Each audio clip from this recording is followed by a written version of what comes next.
APCC అధ్యక్షురాలు YS Sharmila Reddy ఓట్ల చోరీకి వ్యతిరేకంగా రాష్ట్ర వ్యాప్త సంతకాల సేకరణ ఉద్యమాన్ని ప్రారంభించారు. ఎన్నికల సంఘం బీజేపీకి అనుకూలంగా పనిచేస్తూ దొంగ ఓట్లను నమోదు చేసిందని, ప్రజాస్వామ్య వ్యవస్థను కాపాడటానికి ఈ పోరాటం అవసరమని ఆమె అన్నారు.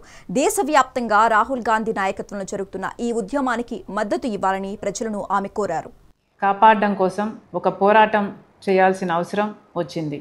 భారతదేశ రాజ్యాంగం మనందరికీ ఓటు హక్కునిచ్చింది, మన నాయకుల్ని మనమే ఎన్నుకోవడానికి.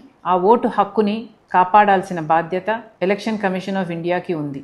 ఎన్నికలు స్వేచ్ఛగా నిష్పక్షపాతంగా నిర్వహించాల్సిన బాధ్యత ఉంది. కానీ ఎలక్షన్ కమిషన్ ఆఫ్ ఇండియా ఈరోజు బీజేపీ మోడీ గారి చేతిలో బందీ అయ్యింది. ఒక శాంపుల్ తీసుకున్నారు కర్ణాటకలోని మహదేవ్పూర్. దాంట్లోనే 1,00,000 దొంగ ఓట్లని నమోదు చేశారు.